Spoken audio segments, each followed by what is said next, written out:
बिस्मिल्लाहिर्रहमानिर्रहीम अस्सलाम वालेकुम and welcome to my channel learn with Sehrish. So आज हम एक नया चैप्टर स्टार्ट करेंगे which is acid and base. So what is acid? Acid is a word which is derived from a Latin word acidus which means sour। Acid एक Latin word acidus से derive हुआ है जिसका मतलब sour है। It mean acid का जो test होता है वो sour होता है।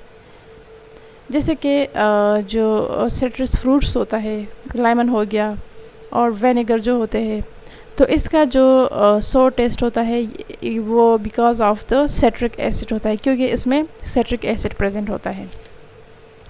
इस तरह से फिर एसिड के दो कैटेगरीज है या दो किस्म के एसिड होते हैं, और एक है ऑर्गेनिक एसिड और दूसरा है इनऑर्गेनिक एसिड। तो ऑर्गेनिक एसिड वो एसिड होते हैं जो कि लिविंग ऑर्गेनिज्म से डिराइव होता है, जिसका सोर्स जो होता है वो ऑर्गेनिक होता है। जैसे कि विनेगर जो है, जो कि बहुत सालों पहले इसको डिराइव किया था या इसको प्रिपेयर किया था ग्रेप्स से। और इस तरह से दूसरे किस्म के जो एसिड है उसको भी प्लांट्स और एनिमल से प्रिपेयर किया गया था।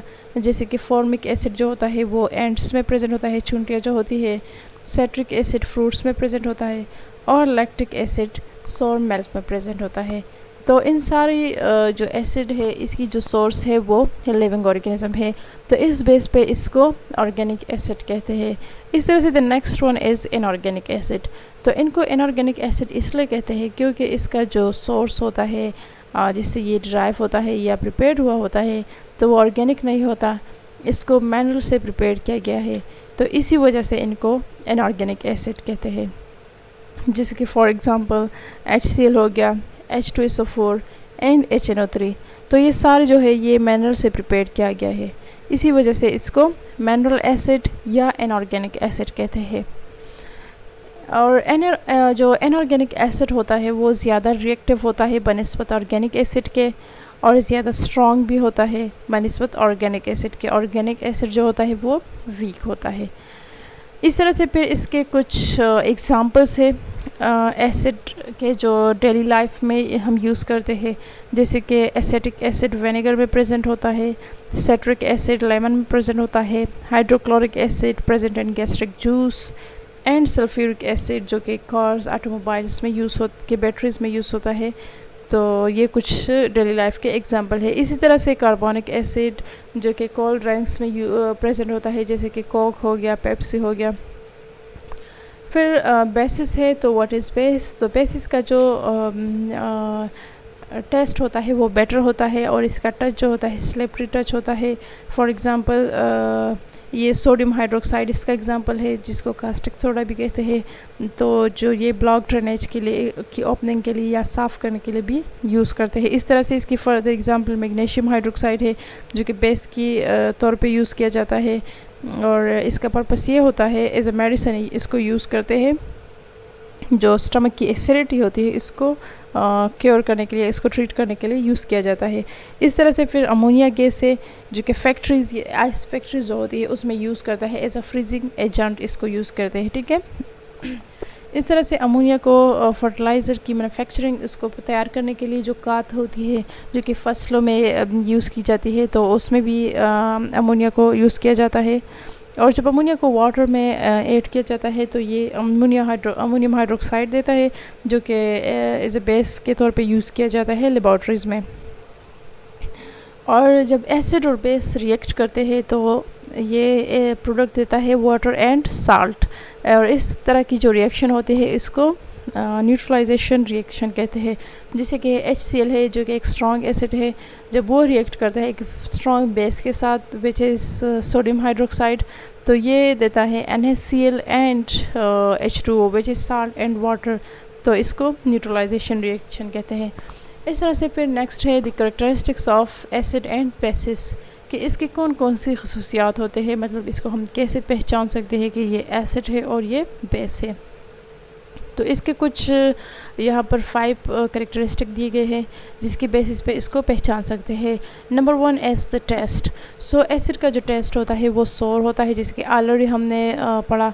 तो इसका सोर टेस्ट होता है, तो टेस्ट से हम इसको आइडेंटिफाई कर सकते हैं, जैसे कि लेमन हो गया और विनेगर हो गया। लेकिन ये जो है ये लेमन जो होता है और विनेगर ये वीक एसिड होते हैं। स्ट्रॉन्ग एसिड जो है इसको हम टेस्ट नहीं कर सकते क्योंकि वो डेंजरस होता है, ठीक है। और इस तरह से बेस का जो टेस्ट होता है तो वो बेटर होता है और इसका टच स्लिपरी होता है। और एसिड को हम टच भी नहीं कर सकते क्योंकि जो स्ट्रॉन्ग एसिड होता है, क्योंकि वो डेंजरस होता है। इस तरह से the next thing is litmus. तो जब पीच पेपर जो होता है उसको जब डिप किया जाता है एसिड में, तो वो उसका जो कलर होता है वो चेंज करता है from blue to the red. और बेसिस का जो होता है जब पीच पेपर को डिप किया जाता है बेस में, तो वो चेंज करता है पीच पेपर का colour from red to blue. तो इससे कलर से भी हम इसको पहचान सकते हैं। जब रेड कलर होता है तो मतलब ये है कि वो एसिड है, और जब ब्लू कलर होगा तो इसका मतलब ये है कि वो बेस होगा। इस तरह से the next thing is corrosive. तो एसिड जो होते हैं वो करोसिव इन नेचर होते हैं क्योंकि वो डिस्ट्रॉय करता है जो मेटल्स होता है, और स्टोन वर्क हो गया या बॉडी टिश्यूज़ जो होते हैं उसको क्या करता है, ख़राब करता है। तो इस तरह से ये करोसिव इन नेचर है। जबकि बेसिस जो होते हैं वो नॉन करोसिव इन नेचर है, लेकिन जो स्ट्रॉन्ग बेसिस होते हैं, कंसनट्रेटेड सोल्यूशन जो होते हैं, जैसे कि concentrated solution of sodium hydroxide हो गया, पोटाशियम हाइड्रोक्साइड, तो वो करोसिव इन नेचर होता है, ठीक है। इस तरह से the next thing is conduction, कि ये इलेक्ट्रिक करंट को पास करता है या नहीं। तो जो एक्विस सोल्यूशन ऑफ एसिड होते हैं तो वो इलेक्ट्रिक करंट को पास करता है, कंडक्ट करता है। इस तरह से बेसिस भी होते हैं कि उसकी एक्विस सोल्यूशन जो होती है तो वो इलेक्ट्रिक करंट को भी पास कर सकते हैं। तो इससे भी हम पहचान सकते हैं। फिर इसके एग्जांपल्स है जो कि ऑलरेडी हमने पढ़े, hydrochloric acid, sulphuric acid, nitric acid, carbonic acid and acetic acid. तो ये एसिड के एग्जांपल है। इस तरह बेसिस के एग्जांपल है sodium hydroxide, magnesium hydroxide, lime water and ammonium hydroxide. तो ये बेस के एग्जांपल है, ठीक है। सो ये था कि एसिड क्या होता है, बेस क्या होता है, इसकी जो करेक्टरिस्टिक होती है किस तरह से होती है, हम इसको किस तरह से पहचान सकते हैं, इसकी कैटेगरीज कौन सी है। फिर सो द नेक्स्ट थिंग है strong and weak acids and bases के स्ट्रॉन्ग और वीक एसिड्स और बेसिस क्या होता है, ठीक है। तो स्ट्रॉन्ग एसिड वो एसिड होते हैं जो कि एक्वियस सोल्यूशन में कम्प्लीटली आयनाइज होते हैं और high concentration of hydrogen ions देते हैं।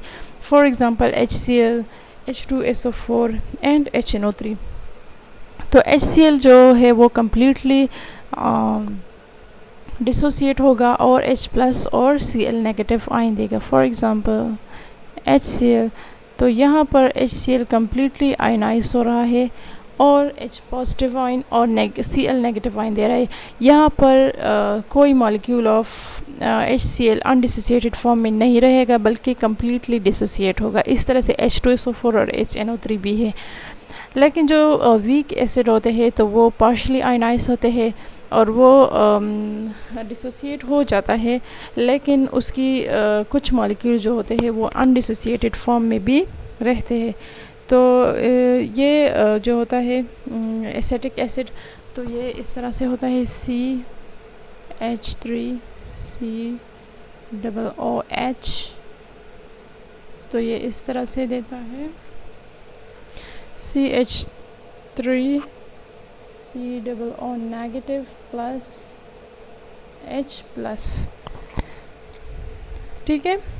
तो यहाँ पर ये कंसिस्ट होता है सोल्यूशन H+ आइन पे CH3COO negative which is called acetate ions, और यहाँ पर CH3COOH मतलब एसिटिक एसिड जो मॉलिक्यूल होते हैं अनडिसोसिएटेड फॉर्म में वो भी होते हैं।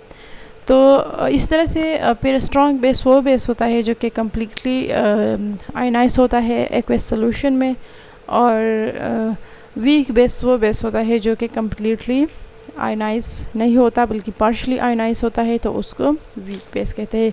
जैसे कि NaOH हो गया,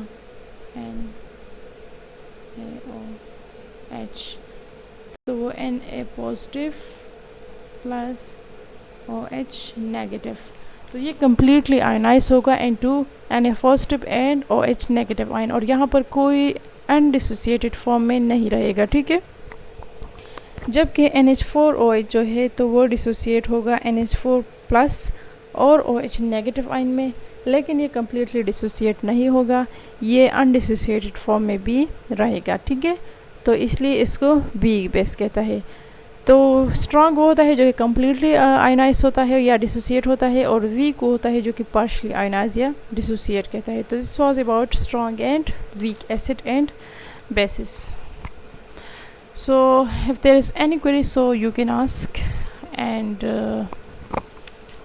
thank you so much.